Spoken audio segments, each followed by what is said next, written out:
இங்க ஈஸ்வரியுமே அவங்களோட திட்டப்படி இங்க கோபியுமே குலதெய்வங்களை கூட்டிட்டு போயிடுறாங்க. அங்க கோயிலுக்கு கூட்டிட்டு போயிட்டு அவங்களுமே பயங்கரமா சாமி கும்பிட்டுட்டு அங்க செம்மையா ஃபன் பண்ணிட்டு இருக்காங்க. அதே நேரத்துல இனியாவுமே அங்க நடக்கிற விஷயங்கள் எல்லாத்தையுமே இந்த பக்கம் இன்ஸ்டாகிராம் பேஜ்ல அவங்களுமே போட்டோ எடுத்து போட்டுக்கிட்டு இருக்காங்க. அதே நேரம் இதெல்லாம் பார்த்துட்டு இருக்க பாக்கியாவுமே இவங்க ரொம்ப பெரிய தப்பு பண்ணிட்டு இருக்காங்க. இந்த தப்பு கண்டிப்பா வந்து எங்க ராதிகாவோட வாழ்க்கையிலும் மையோட வாழ்க்கையிலும் ஒரு பெரிய பிரச்சனையை கொண்டு வர போகுது அப்படின்னு சொல்லி யோசிச்சுட்டு இருக்காங்க. அவங்க யோசிச்சு கொஞ்ச நேரம் கூட ஆகல. அதுக்குள்ளே இந்த பக்கம் ராதிகா வீட்டை காலி பண்றதா சொல்லி ஒரு விஷயம் அவங்களுக்கு தெரிய வருது. உடனே ராதிகாவை பார்க்கறதுக்காக அவங்க கிட்ட போறாங்க. அவங்கள பார்த்து எதுக்காக ராதிகா இப்படி அவசரப்பட்டு முடிவெடுக்கிறீங்க, இந்த மாதிரி அவசரப்படாதீங்க, கோபி கண்டிப்பா வந்துருவார் உங்ககிட்ட. அது மட்டும் இல்லாம இப்போ அவருக்கு உடம்பு சரியில்லை அப்படின்றதுனால தான் அவர் அம்மாவோட பேச்சை கேட்டுட்டு இப்படி இருக்காரு, கண்டிப்பா அவர் நீங்க எல்லாமே இருக்க மாட்டார் அப்படின்னு சொல்லி சொல்றாங்க. ஆனா இதை கேட்ட ராதிகாவுமே ரொம்பவே மன வெறுத்து போயிட்டு, இங்க பாருங்க பாக்கியா, கண்டிப்பா நான் கோபியை இதுக்கு மேல நான் எதிர்பார்க்க மாட்டேன். ஏன்னா அவரால் என்னை விட என்னோட பொண்ணு ரொம்பவே அனுபவிச்சுட்டா, இதுக்கு மேல அவரை எங்க வாழ்க்கையில எதிர்பார்க்கறது ஒரு முட்டாள்தனம் அப்படின்னு சொல்லி புரிஞ்சுக்கிட்டேன் அப்படின்னு சொல்லி சொல்றாங்க. இதை கேட்ட பாக்கியாவுமே, ஏன் ராதிகா இப்படி பேசுறீங்க, இப்படி வெறுத்து போய் பேசாதீங்க அப்படின்னு சொல்லி சொல்றாங்க. இல்ல பாக்கியா, நீங்களுமே இந்த மாதிரி வந்து கோபியை விட்டு பிரிஞ்சதுக்கு அப்புறம் நீங்க எப்படி முயற்சி பண்ணி முன்னாடி வந்தீங்க அப்படின்னு சொல்லி கேட்கறாங்க. அதுக்கு பாக்கியாவுமே இருந்துக்கிட்டு, எனக்கு நான் மட்டும் தான் இருக்கேன் அப்படிங்கிறது மட்டும் தான் என் கணக்கு தெரிஞ்சது.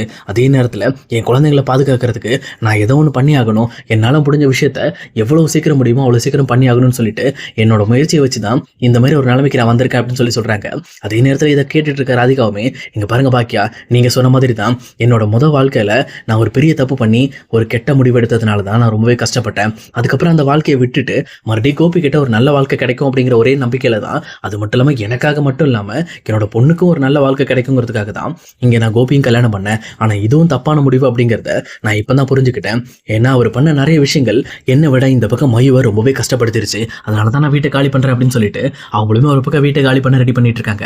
அதே நேரத்தில் இந்த பக்கம் இனியா அவங்களோட இன்ஸ்டாகிராம் பேஜில் போட்டுட்டு இருக்க ஃபோட்டோஸ் எல்லாத்தையுமே இந்த பக்கம் ராதிகா பார்த்துட்டு பயங்கரமாக ஃபீல் பண்ண ஆரம்பிக்கிறாங்க. இந்த மாதிரி அவர் பொண்ணை மட்டும் பார்க்குறாருல, இதே அவர் பொண்ணாக இருந்தால் கண்டிப்பாக இங்கே மையவும் வந்து பர்த்டேக்கு நல்லா விஷ் பண்ணியிருப்பாரு. ஆனால் இது அவரோட பொண்ணு அப்படின்னு சொல்லி மையுவை நினச்சி கூட பார்க்கல. அதனால கண்டிப்பாக இதுக்கு மேலே இவர் எதிர்பார்க்கறது ரொம்பவே முட்டாள்தனம் அப்படின்னு சொல்லி புரிஞ்சுக்கிட்டு அவங்களுமே அங்கிருந்து பெட்டி படிக்கலாம் எடுத்துட்டு அவங்களோட புது வீட்டுக்கு கிளம்பிடுறாங்க. அதே நேரத்தில் இதெல்லாம் பார்த்துட்டு இருக்க பாக்கியாக்கு சரியான கோபம் வந்துட்டு இருக்கு. இவங்களை சும்மா விடக்கூடாது, இந்த மாதிரி மற்றவங்களோட ஃபீலிங்ஸோட விளையாடுற இந்த கோபியை முதல்ல இந்த வீட்டுக்குள்ளே விடக்கூடாது அப்படின்னு சொல்லி ஒரு முடிவோட தயாராக இருக்காங்க. அதே நேரத்தில் இங்கே ஈஸ்வரியுமே இங்கே கோபியை கோயில் கூட்டிட்டு வந்து ஒரு பிளானாக இருந்தாலும், ஆனால் இந்த கோயிலில் வச்சு கோபி கிட்ட ஒரு பக்காவான சத்தியத்தை வாங்கலாம்னு சொல்லி தான் வந்திருக்காங்க. உண்மை சொல்லப்போனா கோபியை எப்பவும் போல சாமி கும்பிட வச்சுட்டு அவங்களோட மண்டையை கழுவி அவங்க இவங்க சொல்ற எல்லா விஷயத்தையும் ஏத்துக்கிற மாதிரி பண்ணணும்னு நினைச்சிருக்காங்க. அதே நேரத்தில் கோபி கிட்ட போயிட்டு, இங்க பாரு கோபி, நான் உன்னை ரொம்ப நாளா மிஸ் பண்ணிட்டேன்ப்பா, சொல்ல போனா என்னை விட்டு நீ பிரிஞ்சிருக்கிறப்போ நாங்க ரொம்பவே கஷ்டப்பட்டோம். அது மட்டும் இல்லாம எனக்கும் என்னோட ஹஸ்பண்டுக்கும் நீ வந்து தாவங்கிறது கிடைச்ச பிள்ளை. அதனாலதான் நீ என்ன எங்களுக்கு கெட்டது பண்ணாலும் உன்னை நாங்க அப்பப்போ வந்து பார்த்துக்கிட்டே இருப்போம். ஏன்னா நீங்க எங்களோட ஸ்பெஷல் அப்படின்னு சொல்லி இந்த பக்கம் கோபியை பத்தி ரொம்பவே பெருமையா பேசிட்டு இருக்காங்க ஈஸ்வரியும். அதே நேரத்தில் எங்க கோபியுமே, இருக்கட்டுமா, இதுக்காக விடுங்க, நான் எப்பவுமே உங்க கூட இருக்க போறேன், அவ்வளவுதானே, விடுங்க, நம்ம இனிமேல் வந்து எப்பவும் பிரியாம இருப்போம் அப்படின்னு சொல்லிட்டு இவருமே இந்த பக்கம் ஈஸ்வரிக்கு ஆறுதல் சொல்றாங்க. அதை நினைச்சுதான்ப்பா நானும் யோசிச்சேன். பட் ஆனால் உங்ககிட்ட ஒரு விஷயத்தை கேட்கணும்னு நினைச்சேன். நான் ஒரு சத்தியம் கேட்பேன், இந்த சத்தியம் அம்மாக்காக நீ பண்ணுவே அப்படின்னு சொல்லி கேட்கறாங்க. உடனே கோபியுமே, என்னாச்சுமா, எதா இருந்தாலும் சொல்லுங்க அப்படின்னு சொல்லி கேட்கறாங்க. அப்ப சொல்றதுக்கு முன்னாடி ஈஸ்வரியுமே, இங்க பாரு கோபி, நீ மட்டும் எங்க கூட வாழ்ந்திருந்தா அப்படின்னா கண்டிப்பா அப்பா இன்னும் கொஞ்ச நாள் உயிரோடு இருந்திருப்பாரு. அதனால நம்மளும் ரொம்ப சந்தோஷமா இருந்திருப்போம். ஆனா கடைசி நிமிஷத்துல இந்த ராதிகான்ற ஒரு பேய் வந்து உன்னை என்கிட்ட இருந்து பிரிச்சு கூட்டிட்டு போயிடுச்சு. அதான் எல்லா பிரச்சனைக்கும் காரணம். அதனால இதுக்கு மேல நீ என்னை விட்டு பிரியக்கூடாது. அதே நேரத்துல ராதிகா கூட நீ போகக்கூடாது அப்படிங்கிறதுக்காக தான் நீ அம்மாவுக்கு ஒரு சத்தியம் பண்ணி தரணும் அப்படின்னு சொல்லி சொல்றாங்க. இதை கேட்ட கோபியுமே, என்னம்மா சொல்றீங்க, அது ரொம்ப தப்பா இருக்குமா, கண்டிப்பா இந்த விஷயத்துல நான் ராதிகா கிட்ட போகாம இருக்கிறது ரொம்ப தப்பான விஷயம் அப்படின்னு சொல்லி சொல்றாங்க. ஆனா அதே நேரத்துல இங்க ஈஸ்வரியுமே அவங்கள ரொம்பவே வந்து பிரெயின் வாஷ் பண்ற மாதிரி, என்ன கோபி, அப்ப அம்மா உனக்கு முக்கியம் இல்லையா, உனக்கு ராதிகா தான் முக்கியமா, அம்மா தேவை இல்லையா அப்படின்னு சொல்லிட்டு அவர் ரொம்பவே வந்து சென்டிமெண்டலா பிளாக் பண்ண பாக்குறாங்க. அதே நேரத்துல பக்கத்துல இருக்க இனியாவுமே, அப்பா ப்ளீஸ்பா சத்தியம் பண்ணுங்கப்பா, நீங்க என்னைக்கு நம்ம வீட்டை விட்டு போனீங்களோ அன்னைக்கே நம்ம வீட்டுல இருக்க எல்லா சந்தோஷமும் நீங்க எடுத்துட்டு போயிட்டீங்க. நீங்க வந்ததுக்கு அப்புறம் தான் நாங்க எல்லாருமே கொஞ்ச நாள் சந்தோஷமா இருக்கோம். சொல்லப்போனா சிரிச்சு பேசி ரொம்பவே ஹாப்பியா இருக்கும். இந்த ஹாப்பியை நான் விடுறதுக்கு எனக்கும் மனசு இல்லப்பா, ப்ளீஸ்பா பாட்டி கேட்கிற மாதிரி அவங்களுக்கு நீங்க சத்தியம் பண்ணுங்க அப்படின்னு சொல்லி இங்க இனியாவுமே சேர்ந்துக்கிட்டு ஈஸ்வரிக்கு சாதகமா சத்தியம் பண்ண சொல்றாங்க. இதை கேட்ட கோபியுமே வேற வழியே இல்லாம இவங்க இப்படிலாம் கேட்கறதுனால இங்க கோபியுமே அந்த நிமிஷத்துல அங்க எல்லாருக்குமே முன்னாடி சத்தியம் பண்ணிடுறாரு. அதே நேரத்துல இதை பார்த்துட்டு இருக்க செலியனுமே, பரவாயில்லப்பா, இப்பதான் நீங்க எங்க அப்பா, சொல்லப்போனா இதுக்கு மேல எல்லா விஷயத்தையும் நாங்க பாத்துக்குவோம், அதே நேரத்துல நீங்களே எங்க கூட இருப்பீங்கன்னு சொல்லி அவருமே ரொம்ப ஹாப்பி ஆயிட்டு இருக்காரு. இன்னொரு பக்கம் இவங்க எல்லாருமே அந்த கோயில் ட்ரிப்பை முடிச்சுட்டு ரிட்டர்ன் திருப்பி வீட்டுக்குள்ள வராங்க. அங்க வீட்டுக்குள்ள வர என்ட்ரன்ஸ்ல இந்த பக்கம் பாக்கி அவங்கள நிறுத்தி, நீங்க யாருமே வீட்டுக்குள்ள வரக்கூடாது அப்படின்னு சொல்லி சொல்றாங்க. உடனே இதை கேட்ட ஈஸ்வரியுமே பயங்கரமா ஷாக் ஆகி போயிட்டு, எதுக்காக பாக்கியா, நாங்க ஏன் வீட்டுக்குள்ள வரக்கூடாது, ஏன் ஆர்த்தி எடுக்க போறியா அப்படின்னு சொல்லி கேட்கறாங்க.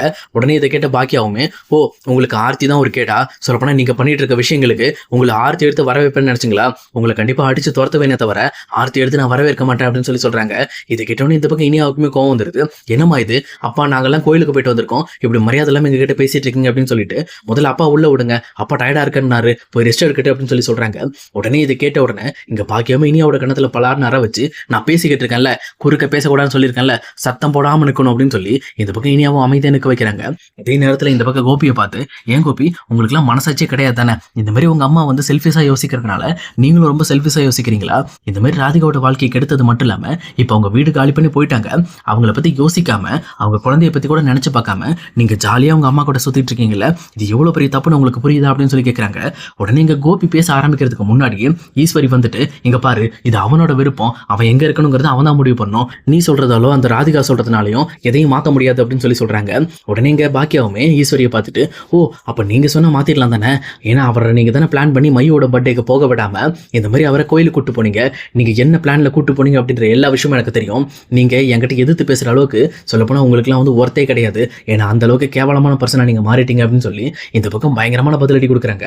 இது கேட்ட ஈஸ்வரியும், என்ன பாக்கியா என்ன ரொம்ப மரியாதை எல்லாம் பேசுறேன், என் பையனுக்கு எது நல்லதோ அதை நான் எல்லாமே செய்வேன், அது எனக்கு யாராலையும் என்ன தடுக்க முடியாது அப்படின்னு சொல்லி சொல்றாங்க. உடனே இதை கேட்ட பாக்கியாவுமே, அப்படின்னா கொஞ்ச நாளைக்கு முன்னாடி என்னோட பசங்களுக்கு நல்லது இந்த கோபியை இந்த வீட்டை விட்டு அடிச்சு துரத்துறதுன்னு சொன்னேன், ஆனா அது எதுவும் நீங்க காதுல வாங்கிக்கல, உங்களுக்கு உங்க பையன் வேணுங்கிறதுக்காக நீங்க உங்களுக்கு இந்த மாதிரி சட்டத்திட்டங்களை மாத்திக்குவீங்க, ஆனா நாங்க எல்லாத்தையும் அட்ஜஸ்ட் பண்ணிட்டு இருக்கணுமா அப்படின்னு சொல்லி கேட்கறாங்க. இங்க மறுபடியுமே கோபி, பாக்கியா டென்ஷன் ஆகாதீங்க, எதுக்காக கோவப்படுறீங்க, நான் இந்த மாதிரி எந்த தப்பு பண்ணல, நான் கண்டிப்பா ராதிகா கூட போயிடுவேன் அப்படின்னு சொல்லி சொல்றாங்க. இது கிட்டோன்னு ஈஸ்வரியுமே ரொம்ப கோபத்தோட கோபி கிட்ட, என்ன கோபி இது, அங்க கோயில வச்சு சத்தியம் பண்ண இனிமேல் ராதிகா கிட்ட போக மாட்டேன், எங்க கூட தான் இருப்பேன்னு சொல்லி சத்தியம் பண்ணிட்டு இப்ப என்னமோ பாக்கியா கேட்டதுக்கு ராதிகா கிட்ட போயிருவேன்னு சொல்ற, என்ன இது மாத்தி மாத்தி பேசிக்கிட்டு இருக்கே அப்படின்னு சொல்லி கோபி கிட்ட சண்டைக்கு போறாங்க. ஆனா இதை பார்த்துட்டு இருக்க பாக்கியாவுமே, சூப்பர் அத்தை, சொல்ல போனா நீங்க இப்போ உங்க பையனை பயங்கரமான ஒரு பிளானை பண்ணி தான் கோயிலுக்கு கூட்டு போயிருக்கீங்க, அங்க வச்சு அவர்கிட்ட சத்தியம் வாங்கிட்டு இதுக்கு மேல இந்த வீட்லயே உட்கார வச்சலான்னு பாத்தீங்களா, இதுக்கு மேல இந்த வீட்டுல இருக்கிறதுக்கு அவருக்கு அலோடே கிடையாது, உண்மையை சொல்ல போனா இது என்னோட வீடு, என் வீட்டுல யார் இருக்கணும் யார் இருக்கக்கூடாதுங்கிறத நான் தான் முடிவு பண்ணோம், கோபி என் வீட்டுல இருக்கக்கூடாது, ஏன்னா அது எனக்கு பிடிக்கல, அவர் உள்ள வரக்கூடாது, கோபி இல்லாம உள்ள வரணும்னு விரும்புறவங்க மட்டும் உள்ள வாங்க, மத்த யாரும் வராதிங்க அப்படின்னு சொல்லி சொல்றாங்க. உடனே இது கேட்ட உடனே இங்க ஈஸ்வரியுமே, இங்க பாரு கோபி வரக்கூடாதுன்னு சொல்றல, அப்புறம் எங்களுக்கும் வர விருப்பம் இல்ல, நாங்க வேற வீடு பாத்துக்கிறோம் அப்படின்னு சொல்லிட்டு, சரியா எங்களுக்கு ஒரு தனியா ஒரு வாடகை வீடு பாத்து கொடுறா அப்படின்னு சொல்லிட்டு இந்த பக்கம் செலியன்ட்டு கேட்கறாங்க. செலியனுமே இருந்துகிட்டு, சரி பாட்டி நான் பாக்குறேன் அப்படின்னு சொல்லிட்டு அவருமே வெளியில கிளம்ப ஆரம்பிக்கிறாரு. அதே நேரத்தில் இனியாவுமே, பாட்டி நான் என்னோட பேக் என்னோட ட்ரெஸ் எல்லாம் நான் பேக் பண்ணிட்டு வரேன் அப்படின்னு சொல்லி சொல்றாங்க. இதை கேட்டு பாக்கியாவுமே, என்ன இனியா மறுபடியும் அங்க கூட்டு சேர்ந்துட்டு போலான்னு பாக்குறியா அப்படின்னு சொல்லி கேட்கிறப்போ, இங்க பாருங்கம்மா எனக்கு அப்பா கூட இருக்கதான் பிடிச்சிருக்கு, உங்க கூட இருந்து என்னால வந்து சமாளிக்க முடியாது, நீங்க எல்லா நேரத்திலையுமே உங்க பிசினஸ் உங்களோட விஷயத்தை பத்தி மட்டும் தான் யோசிக்கிறீங்க, அப்பாவை பத்தி யோசிக்க மாட்டேறீங்க, அதனாலதான் நான் இனிமேல் உங்க கூட இருக்க விரும்பல, நான் அப்பா கூட இருந்துக்கிறேன் அப்படின்னு சொல்லிட்டு இந்த பக்கம் இனியாவுமே தன்னோட பேக் எல்லாம் பேக் பண்ண போயிட்டு இருக்காங்க. ஆனா இதெல்லாம் பார்த்துட்டு இருக்க பாக்கியாவுமே, கண்டிப்பா நீங்க இந்த கோபியை நம்பி போறதுக்கு வருத்தப்பட்டு இதே வீட்டுக்கு நீங்க திரும்பி வருவீங்க, ஆனா அன்னைக்கு இந்த பாக்கியாவோட வீட்டு வாசல் உங்களுக்காக திறந்திருக்காது, அன்னைக்கு நீங்க நடுத்தரோட தான் நிக்கணும்னு சொல்லிட்டு பாக்கியாவுமே ரொம்ப கோபத்தோட அவங்களுமே உள்ள போயிடுறாங்க. ஆனா இதெல்லாம் பார்த்துட்டு இருக்க செல்விக்குமே கடைசியில கோபியை பார்த்து, பரவாயில்ல இந்த மனுஷன் எதுக்கு வந்தானோ அந்த வேலையை ஈஸியா முடிச்சுட்டான், பாக்கியா அக்கா குடும்பத்தை 2 நிமிஷத்துல பிரிச்சு துண்டு துண்டு ஆக்கிட்டு போயிட்டானே அப்படின்னு சொல்லிட்டு இங்க கோபியை பார்த்து அவங்களே ஒரு பக்கம் மறைச்சுக்கிட்டு இருக்காங்க. அதே நேரம் இன்னொரு பக்கம் கோபியுமே இங்க தான் அம்மாக்கு பண்ணி கொடுத்த சத்தியத்தினால ராதிகாவோட வீட்டுக்கு நம்ம போக முடியாதுன்னு சொல்லி மறுபடியும் அவரோட மைண்ட் அவரே கண்ட்ரோல் பண்ணிட்டு இருக்காரு. உண்மையை சொல்லப்போனா இதெல்லாம் தெரிஞ்ச மயூர் ரொம்பவே கஷ்டப்படுவாங்க, ஏன்னா தன்னோட அப்பா தன்னை பார்க்க வருவாருன்னு சொல்லி இன்னுமே அவங்க நம்பிக்கையில தான் இருக்காங்க. ஆனா கோபி எப்பவுமே செல்ஃபிஷா யோசிச்சு தனக்கு என்ன தேவையோ தன்னை பத்தி மட்டும் தான் யோசிச்சுக்கிட்டு இருக்காரு. இவங்களுக்கெல்லாம் சேர்த்து கண்டிப்பா ஈஸ்வரி மூலமாவே ஒரு பயங்கரமான ஒரு ஆப் வந்துச்சுன்னா ஆட்டோமேட்டிக்கா எல்லாமே சரியா போயிடும்.